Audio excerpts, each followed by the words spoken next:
Hello, good evening, and welcome along to another edition of Euros Daily with myself, Joe Carter, and Roz. It's Tuesday, the 6th of July.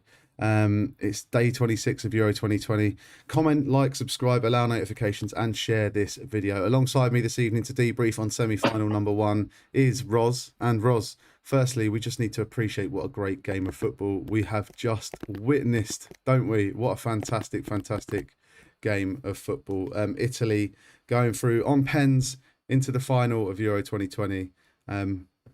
What did you make of this game? Stunning. Absolutely insane game. It became kind of what we've expected from Italy. Everyone said, this isn't the Italy we expect. We expect that kind of backs to the wall, regiment defending, nicking a goal at the other end. And it was actually that for a long chunk of the game. Ended up nicking it on penalties. I think deservedly. The Spaniards played well. They pretty much summed up their tournament. They just can't finish in front of the net, and ultimately came back to bite them. Yeah, so true. The first half played out, Spain 70% possession, 3 times the amount of completed passes. But then second half, it was almost as if Mancini said to Italy at half time, look, that's the best they've got, Spain. That's what they're going to keep doing. We're going to change it up slightly. We're going to move our block lower. They went for an extremely low block and a defensive counter to play through that press. And it was a 2-pass move, really, wasn't it, that got Federico Chiesa's opener eventually, assisted by Ciro Immobile. And what a goal it was from Chiesa. Absolutely stunning finish. Immobile was great until he came off, I thought. He came off around sort of 60th minute. And what you kind of associate with counter-attacking play is that kind of strong man up top. But he had strength, he had awareness, finesse at times, like really lovely little flicks behind sort of knock-ons. Ultimately found Chiesa, and that guy can finish, can't he? I mean, Jesus. It's the same kind of cultured finish, opens his body out, finds that bottom corner. Kind of learned it off his dad, didn't he? And maybe watching a few Del Piero videos as a youngster as well, you imagine. You think so? But you can see the scenes just over my shoulder here. Got my shoulder right. I've got my mirrored thing. Shoulder there. It was, unfortunate for Spain, but a good tournament overall for them, I'd say. 80th minute, they eventually got on the score sheet. Morata, the sub, scoring, assisted by Dani Olmo, who had an absolutely outstanding performance. Absolutely great game, great tournament. My one to watch was Oyarzabal, but you could have picked a few midfielders from that Spain team, Pedri and Olmo being the other one. What do you make of them going forward, Spain's chances? I mean, I thought, Pedri was going to be my man of the match until Italy won. Absolutely sensational game that he had. Dani Olmo playing brilliantly in that kind of false nine. Oyarzabal played well, but again, kind of sums up Spain's tournament. He had 3 glorious chances for me. He had the one where he was kind of clean through on goal, couldn't sort his feet out, missed a brilliant header. He had another shot that was sort of about 18 yards now. I think that's probably still in orbit now. Yeah, he won't sleep well tonight. Kind of feels the guy. Another person who won't sleep well tonight is if you look over my shoulder.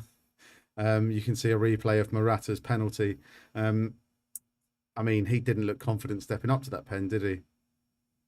He didn't look confident all tournament, Joe. I'm not having all this kind of silence in the critics. Yeah, he scored goal. He's clean through on goal. Great run for it. I've never doubted his kind of link-up play. I've never doubted his... he's just not that kind of striker. I don't think he really suits that Spanish system, playing as that low man through the middle. All the best that we've seen from him at Atletico Madrid, at Juventus, is playing with someone else up top. Put him in Chelsea's starting lineup as a lone striker, and he doesn't look comfortable. He can't finish. He's my dick of the day, I have to say. Oh yeah, dick of the day. He really is bloody hell. He scored a goal. Fine. I think he's just overtaken Fernando Torres as Spain's all-time top goal scorer in Euros, but he's not had a good tournament for me, I have to say.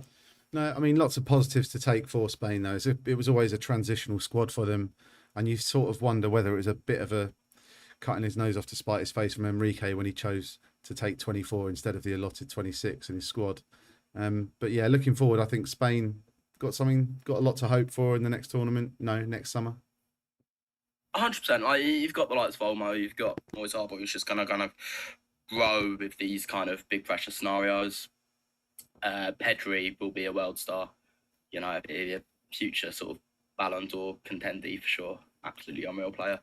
I never liked them at the back, and looking back on that decision to leave Sergio Ramos at home, I have to say that look, you know, they kept switching up their back line, be it Pau Torres, Eric Garcia, Laporte, recently Spanish Laporte, and they really could have used, you know, I think they could have done with Ramos at the back for me. And he probably would have scored a penalty, you know. Yeah. That, you know, the eventual kind of hero was Jorginho with his signature hop, skip, and a jump pen. Good pen to finish it. Brilliant pen to finish it. You have to say from Simon, you know what he's going to do. You know, Danny Murphy called it about, 20 seconds before out, or was it the main commentator? But it was, you know what you're going to get from him. He's waiting for you to jump. Give him a decision to make. He jumped so early, Simon, on that last penalty, which I found disappointing. Yeah. So, I mean, overall, how do you feel about, you know, I don't want to be too presumptuous, but, you know, if England were to make it to the final, how do you feel about Italy as opponents? Before that game, I would have bitten your hand off for the Spanish. I'll be honest. After that game, not so much because of Spain's dominance, because we've seen that through them throughout the tournament. I don't mind Italy anymore, and it's not. It's because we've seen their weaknesses. It's because I thought Emerson played well considering, but they really do miss Spinazzola on that side. They're a reactionary side. You know, I feel like if we take it to them, we'll look more solid at the back because we haven't actually conceded a goal yet. Fingers crossed that stays the case for tomorrow night. But you know, if you have a decent defence, we've been clinical in front of goal, which the Spanish weren't. The Spanish created so many chances and didn't finish. The English have been so good this tournament at being stingy at the back and being clinical in front of goal. You know, I can't think of many like shocking misses we've had. So we saw holes in that Italy side that we haven't seen yet. They haven't really come against much yet. You know, they beat Austria in extra time. They did a great job against the Belgians, but I think we saw a few holes there that we can really exploit. Yeah, one thing I've liked about this tournament is that, you know, every team, I mean, maybe apart from England, you could say, but I feel like we haven't maybe come up against the greatest challenge yet, and that will be Denmark, and then after that it will be the final against Italy if we make it past Denmark. But you're just loving calling Denmark a bigger contender than Germany, aren't you? I think I enjoyed I think that our group stage was deceptively hard. I think the Czech Republic showed that against the Netherlands. I think we've made every game look easy. That doesn't mean that they were. Yeah. Gareth Southgate's been pragmatic, but you know, Croatia, potential pitfall of the last World Cup finalist. Scotland, it's Derby, potential pitfall. Czech Republic put Netherlands out, potential pitfall. Germany, it's the Germans, beat them comfortably. Yeah. I mean, almost as comfortably as we beat Ukraine 4-0. You can say that we haven't sort of come up against a challenge yet, but I think that we've just made it look that way. Yeah. And we've got, I mean, look, we've got tomorrow to talk about England and preview England, Denmark. One last thing I will say, though, is that Gareth Southgate in his press conference earlier was asked about the pressure on England to perform at Wembley. And Gareth Southgate had the best answer. He said, well, England have never won the Euros before. Denmark have. So perhaps the pressure's on them. And I really liked the way he spun it. And he was just so calm about it as well. And it just gives you that confidence. You know, you don't know what his lineup's going to be, but you sort of have faith in it every time. You know he knows. Look, I'm going to push you now for your man of the match day, dick of the day, and your stat of the day as well, if you've got one. Yeah. So dick of the day, and this was actually, I was thinking about it before he missed his penalty. He kind of cemented it, but it's got to be Alvaro Morata.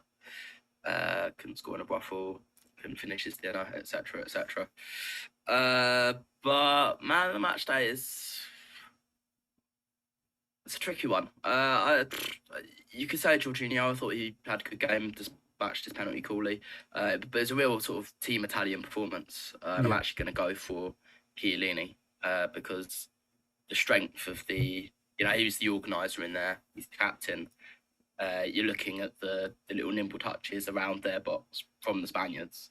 And I thought actually, all things considered, the Italians just bossed them. And also considered like the differing levels of fitness, age, the pace. You're looking at very young to sort of peak of their careers, Spanish front line. And Bonucci and Chiellini just looked, they really handled it well. So yeah, Chiellini. Chiellini, man of the match day. Morata, dick of the day. One word I will say on Chiellini, actually, before you give us your stat of the day, is he's a nutcase, isn't he? I love him.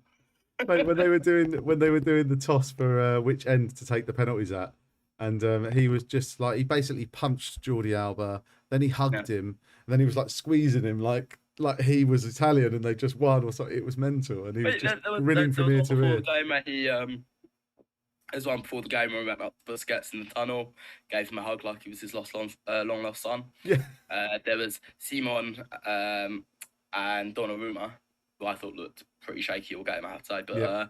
But those two embracing for the penalty shootout, looking like they were expecting a child or something. It was, I don't think Roy Keane would like that level of hugging. No, it's a good thing he wasn't on the box for that one. So go on then, give us your stat of the day before we say adieu, good night, and see you in the morning. Ciao, I think was the one you were looking for. But the Buona notte. It is that Italy are only the second side in Euros history to have 5 players on 2 goals or more. Nice. Which is that was after Chiesa's second goal of the tournament.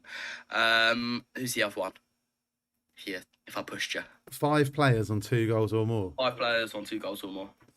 So Chiesa, Locatelli. Oh no, I was actually going to go who was the other side. So Italy are only. Oh right. But feel free to give me the other Italian players. Well, I can't, but I'd say. Yeah, so whatever you said, I'd say you're probably right. The other team to do that. What year was it? Are you allowed to tell me that? No, because I'll give it away, won't it?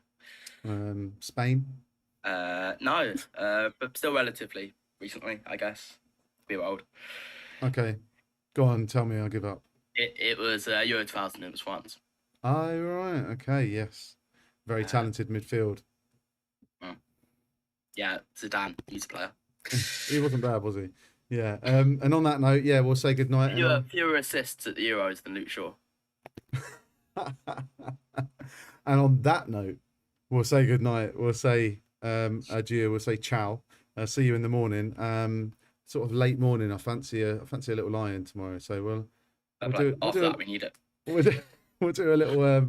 We'll do a little late morning preview of England Denmark. Join us then if you've enjoyed what you've seen tonight in this brief daily podcast. Then subscribe to the channel, allow notifications, drop a like on the video, get in the comments, and yeah, Roz, I'll see you in the morning, mate. Joe, it's coming home.